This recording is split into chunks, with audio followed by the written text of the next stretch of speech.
Yoo yaarka fuuni ashamaa jaalatamtoota fi kabajamtoota maatii jiru miidiyaa nageenya keenya bakka jirtanitti isna dhaqqabu isiniin jenna odeeffannoo keenya ammaatiin dhimma ijoollee Oromoo biyya Saudi Arabiyaa keessa jirtu irratti kan gochaa suukkanneessaa wal irra dalagaa jirtu irratti xiinxalaa siyaasaa fi hayyuun Oromoo Jawaar Mohaammed yaada bilchaataawii kennee jira. Yaada xiinxalaa siyaasaa fi hayyuu Oromoo Jawaar Mohaammed kana qabannee isiniif dhiyaannee jira. Isinis hamma xumuraan faana turaa nutis yaada kan kennan ta'a. Laayik sheer gochuudhaan nu jajjabeessaa namoonni jiru miidiyaadhaaf haaraa taatan yookaan sabskiraayibii godhin sabskiraayib gochuudhaan maatii jiru miidiyaa akka taatan gara yaada xiinxalaa siyaasaa fi hayyuu Oromoo Jawaar Mohaammed isin dabarsaa yaadnis kunooti.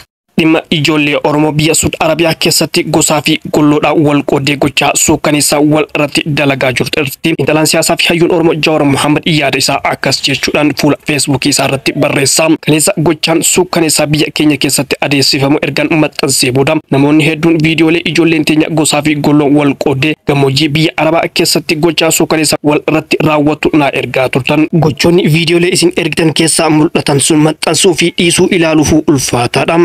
Saba tokko dhiisii diin wal waraanu gochaa akkasii wal irratti raawwachuun fafa. Dhimma kana irratti qabxiilee muraasa haa jedhu. Tokko ijoolleen fafa suukkanneessaa akkasii wal irratti raawwattu tun gara jabeenya akkanaa eessaa fiddee deebiin isaa ifa.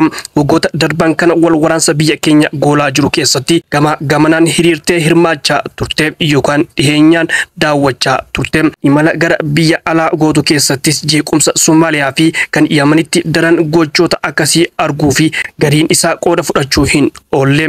Qe'ee ofiif amaanaa irratti gochoota suukkanneessaa irratti hirmaachuu fi daawwachaa turuutu gara jabeenya akkasii itti uume. Kanaafidha gochoota suukkanneessaa akkasii raawwachuun kan garee tokko qofa osoo hin taane gaaga'ama xiinsammuu biyyattii guutuu goolaa jiruudha kanan jedheefi. Jeequmsi biyyoota Arabaa keessatti ijoollee teenya jidduutti gaggeeffamu kun dallaala daddabarsa ilmaan namaa waliin wal qabata. Maafiyaawwan dallaalaa gaggeessan bara wayyaanee itti kaasee tika mootummaa Itoophiyaa waliin hidhata jabaa qabu. Hidhatoota kanatu yeroo Liibiyaa fi daangaa Suudiitti miskiinota cafaqaa viidiyoo kaasuun biyyattii maatii irraa mallaqa ifatti gara baankii akka fudhatan dandeessisa. Ijoolleen gammoojjii keessatti ilmaan hiyyeessaa cafaqaa mallaqa kafalchiisan kun gadiin qaanii fi sodaa malee biyya dhaqanii Finfinnee Adaamaa Dirree Dhawaa keessa bashannanii deebi'u. Eeruun kennamus namni tuqu hin jiru. Qabamanis yoosuu bahu gaafa nuti hidhaa turre maafiyaan guddichi sadarkaa addunyaa irratti Interpol barbaadamee qabamee qallitti seenee ture. Osoo hin turin haalli mijeeffamee fi gaafa beellama mana murtii miliqee bade jedhame. Shirri gosaa fi goodaan dargaggeeyyii adda qoodanii wal ficiisuun kunis kallattii matika mootummaa irraa kaayamedha. Waanuma biyya keessatti raawwataa jiran baargama baasan waa hilaafuu gama hawaasummaa diinagdee fi xiinsammuu uummanni biyya sanii waggoota torban kan mudate kan laayyootti keessa baanu miti. Yeroo hedduu koolaktiif turuun keessa jirra. Koolaktiif tiraayibii nu barbaachisa kanan jedhuufis kanaafi jechuudhaan yaada isaa goolabaa xiinxalaan siyaasaa fi hayyuun Oromoo Jawaar Mohaammed. Waan lamarraa haasa dhufe wanni lamaan sunis waan takka gurra keenyaan dhageenye malee kan ija keenyaa hin agarre. Waan diinni Oromoo irratti raawwatee jedhame sanuu diinatu Oromoo irratti raawwate jedhame malee Oromoon Oromoo irratti raawwatee hin jenne kan gurraan dhageenye saniyyuu. Wanni lamaan sunis taatee dhiheenya kana faannoon naannoo Amaaraatti waan dhala namaa irratti raawwate osoo iji keenya argu viidiyoodhaan waraabaa harka yoo irraa mul'atu dhala namaa. Inni lammaffaa immoo waan kaleessa diinni Oromoo irratti raawwate akkuma beekamu eebbisaa addunyaa wayyaaneen makiinaa irratti hiite akka lafarra harkisteedha kan dhageenye sanuu ijaan agarre hin dhageenye malee har'a garuu qabatamaan Oromoon Oromoo osoo lubbuudhaan jiru makiinaa irratti hiite lafarra yoo harkistu argine jechuudha. Kuni maaliif ta'e? Taateen dhiheenya kana naannoo Amaaraa faannoodhaan raawwatame suni waan nuti akka raajiitti ilaaluu qabnu miti. Sababni isaallee waanuma kaleessa godhaa turan har'as godhaara waan ta'eef an akka kiyyatti waan addaati dheeyyaatu. Qooma kaleessa raawwatamaa jirutu har'as raawwatan. Qooma kaleessa abbaan isaanii raawwatan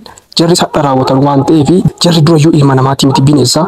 Saniif akka bineensaatti waan yaadaniif ilma namaa harkarraa muran osoo nuti ijaan arginu. Inni kan Oromoo makiinaatti hiitee wal harkistuudha. Suni waan tiktookiin fideedha. Tiktookitu fide ajandaadhaaf jedhanii Oromoo gargar qoodanii kun Arsii kun Harargee jedhee muka walitti dhiibaa ture. Har'a immoo kinoo waan kaleessa diinni nurratti raawwate walirratti raawwataa jirra jechuudha. Kun yaada kooti isinis yaada feetan kennachuu ni dandeessu. Laayikii fi sheerii tuquun dagatina gara odeeffannoo keenyatti nuti isin dabarsina. Godina Harargee bahaa aanaa Gooloo Odaatti namoonni nagaa seeraan ala hidhamuu jiraattonni himan. Jiraattonni yaada isaanii kennanii magaalaa Burqaatii barattoonni mirga uummataa gaafatan hidhamuu dubbatan. Barattoonni Shariif Adam, Ibsaa Adamii fi Ibrahim Abdii jedhaman miidhama uummataa dubbachuu isaaniif qofa hidhamuu jiraattonni himanii jiru. Saamicha lafaa gibiraa fi buusii humnaa olii, rakkoo bishaan dhugaatii qulqulluu, hanqina tajaajila fayyaa, rakkoo daandii fi dhiibbaa aangawoota mootummaa mormuu isaaniif qofaaf hidhamuu jiraattonni himanii. Aangawoonni mootummaa anichaa gaafii uummataa ukkaamsuuf jecha barattoota kanneen akka hidhan jiraattonni himan. Maan wal qabatuudhaan fayyadamtoonni miidiyaa hawaasaa namoota nagaa hidhuun fudhatama kan hin qabne ta'uu himuun rakkoo uummataa furmaata waaraa argachuu akka qabu eeruun gaafii uummataatiif deebiin akka kennamuu qabu himanii jiru.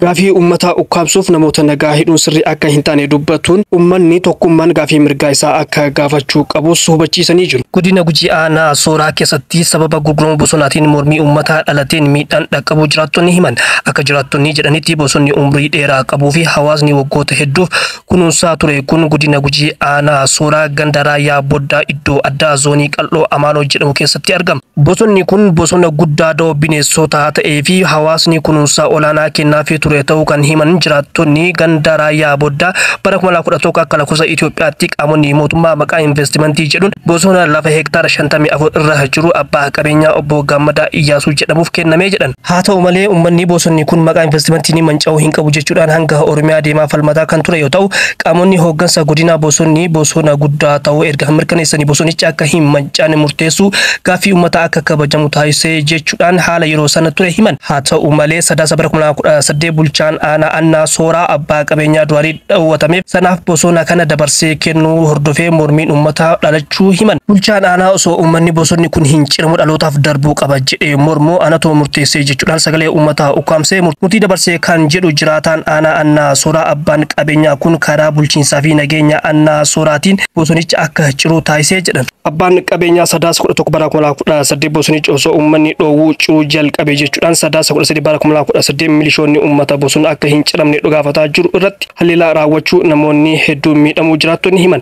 Namoonni 15 ammoo sababa kanaan hidhamuu jiraattonni himanii jiru. Haleellaa milishoonni uummata irratti raawwatan kanaan dubartii takkaa fi dargaggeessi tokko maqaan isaa Mallasaa Diidoo jedhamu miidhaan irra gahuu fi hospitaala wal'aanamaatu himan.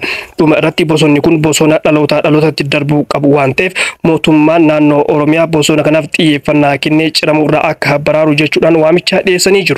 Vaayirasii Maarbargiin namoonni du'an 7 ga'uu vaayirasicha hawaasattis mul'achuu himame. Vaayirasii Maarbargiin hanga yoonaatti lubbuun namoota 7 galaafachuu fi magaalaa hawaasaa keessatti nama tokko irratti argamu ministeerri fayyaa Itoophiyaa ibsee jira. Ibsa ministeerri fayyaa Itoophiyaa Dr. Maqdas Dhaabaan haala yeroo vaayirasicha irratti kennaniin namni haaraan hawaasatti irratti argame kun magaalaa Jingaa irraa hawaasatti deebi'uu himamee jira. Dhukkubicha kanaaf yaaliin taasifamaa jiraachuu fi namoonni isaa waliin tuttuqqii qaban adda bahaa jiraachuu dubbatan. Naannolee vaayirasii kun hanga yoonaatti keessatti mul'atan qophii duraa taasifamaa jiraachuu eeraniiru. Guyyaa kaleessaa qofa saamuda 7 qoratame keessaa namoota 2 irratti argamu ministeerichi ibsee jira. Egaa hordoftoota fi kabajamtoota maatii jiru miidiyaa odeeffannoon guyyaadhaa qabannee isiniif dhiyaanne hanga nama odeeffannoo kenna biraatiin amma walitti deebinutti nagaan tura. Namoonni jiru miidiyaadhaaf haaraa taatan yookaan subscribe godhin subscribe gochuudhaan maatii jiru miidiyaa akka taatan akkasuma like share gochuudhaan nu jajjabeessaan dhaamsa keenya yaadaa fi odeeffannoo yoo qabatan komantiidhaan nu barreessaa waan hojiin turtaniif galatoomaa ulfaadha.